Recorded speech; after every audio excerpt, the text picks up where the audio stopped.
Tumepata hapa kuna Nigeria. Kama utaweza kumsikiza ama ulikuwa hapo ndani umemsikia huyu Nigeria. Nilikuwa ni brother yangu lakini huko kwetu kulikuwa ni mbali kidogo na kwao. Dakika moja tu na ndio deputy. Dakika moja tu kabla tumuite nani. Upige tu ka comedy kidogo tu alafu hivyo tu. Wachekeshe tu mama. Mama, don't worry about her. Don't worry about him anyway. You see I'm confused, but I know right now I'm very sober. Praise the Lord. Amen. Praise the Lord again. One day I was talking to this small. He said that he knows the Bible too much. He was telling people to go and read the book of Stefano chapter 5 and 54. I said there's no book like Stefano. Mama, is there any book like Stefano? Hey, you are a liar. But I remember his grandfather used to be a witchcraft. But nowadays I can see that you're very changed, man. Okay, Mama, I'm the deputy president over here. What are the what? Pardon? I'm the Riggy of the area, Mama. I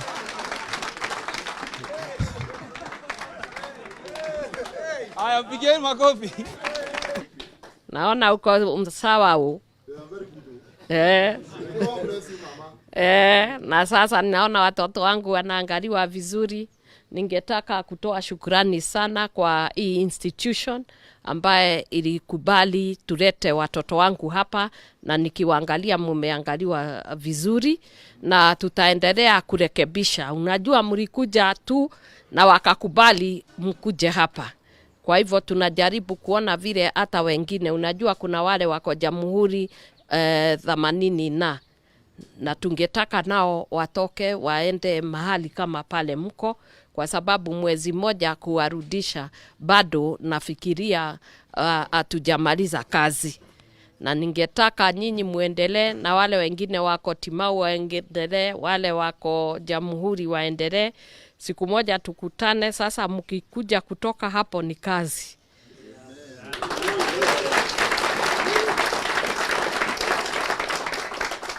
Nimeomba sana na ninajaribu juu chini nione mkimaliza na mjitune mtatoka hapa kwenda kazi.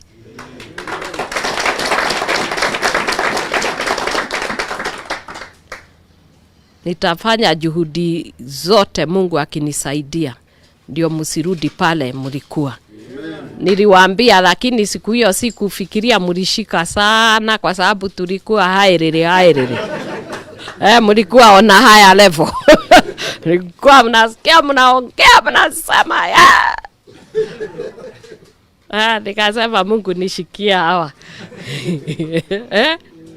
Na naona sasa ameendelea kuwatuliza na ninajua tutaenda safari. Na tutafika tu. Najua imekuwa ngumu. Ile siku za kwanza nilikataa kuja kwa sababu sitaki kuona ile uchungu na struggle my sons wanapitia. Sasa nikakuja sasa uso iko sawa. Amuuzi kuku kama hakuna kuku. Na muone watu wakiwakanyaga na magari.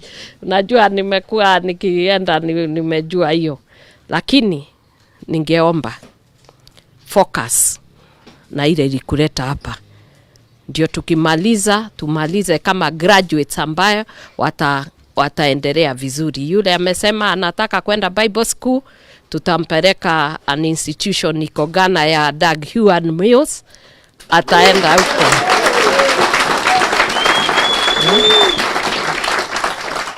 Ataenda atasoma huko. Akitaka kusoma mpaka apike PhD in theology, sisi tutalipa. Kwa hivyo, Minister of the Gospel, I am very happy that you want to join us. Ni kazi mzuri. So wale wengine nafikiri because I want to spend money on more people to go into the program like you are. Sindio? Lakini kuvaa vizuri lazima wazee wavae vizuri. Sindio?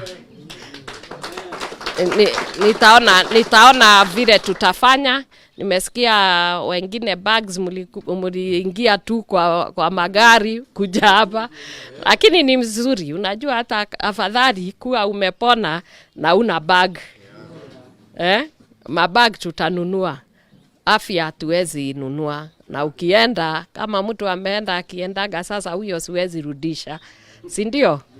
Mungu awabariki, awafanye vyema. Na muendelee na program ambayo mnafanya. Then I will be back to see how you are doing again as you continue. And I'm also going to see your brothers in Jamhuri. I've been with the ones in Timau. You should have seen them the way they were walking like lions. Walikuwa wanajiona, hata walikuja huko.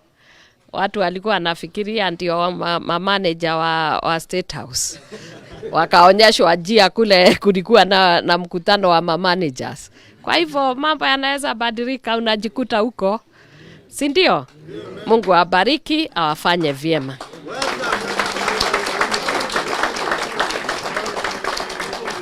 I want to pray for you. Ubarikiwe sana. Uongezewe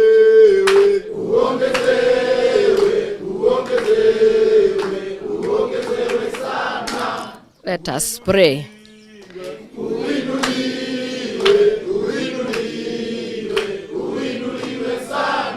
Let us pray. Our dear Heavenly Father, in the name of Jesus, we thank you. We glorify you because when we asked of you that you may bring my sons out of the gutters, out of the streets, and give them the grace to turn around and give them another chance in their lives together with their families, our Father and our God, we can see what you have done. So I have come here in the Muru to thank you and to glorify you for the good work that you have done this far. And I pray that, Lord God, that their mind shall be renewed. I pray for the anointing of these sons, oh dear God, because one word from the word of the Lord is able to change and transform them. Our Lord, you are the God who is able to love them more than we can love them. You can understand them and understand their mindset. You can understand their heart. You know them so well. I pray that, Lord, your hand will touch each one of them in a very special way because you are God all by yourself. You created each one of them and they have great destinies that are planted in them. I am reminded of the Holy Bible of the man who used to stay in the graves and he would cut himself. He was dirty, he was ragged. But when you met with him, he became a bishop of 10 cities. And Father God, I pray the same for my sons, O God, that you may bless them, O God, that you may favor them, O God, that you may heal them, O God. And Father God, when they come out, we will give you glory and we'll give you honor. For the ones who are taking care of them here, I pray each one of them, from the doctors to the psychologists to the psychiatrists to the clergy and to the administration that has been here. Our Lord, I pray for encouragement, I pray for strengthening, I pray for wisdom. I pray that you may also bless their families, O God. For I know that these ones may not be able to give them anything back. But Lord in heaven, the God I serve, I pray that you bless them and bless their families. I pray that you bless my sons and bless their families. Let them come out, O God, shining like the stars, oh dear God, because they are. I thank you because the light comes from you. Let it be illuminated in their mind and in their hearts. And when you have done that, receive the glory and receive the honor. I thank you for my staff that have been so committed and devoted in doing the work that they are doing here in Jamhuri and even in Timau. I pray that you will be as one team, ministering under the Spirit of the living God, so that this country can be transformed. I thank you for the president and the deputy president and the entire administration that is working against drugs and alcohol abuse. I pray that you will give them, oh dear God, victory over all the drug balance, over all manner of people that want to destroy the seed carrier. I pray this day that, Father God, wherever they are are hiding. The hand of God will apprehend those wicked men and women that destroy and kill our sons. May you, Lord God Almighty, now work within the entire government system and its fabric and in the communities, and let our community be guided by the virtues of God, by the righteousness of God. For we pray this in Jesus' name with thanksgiving. Amen. God bless you.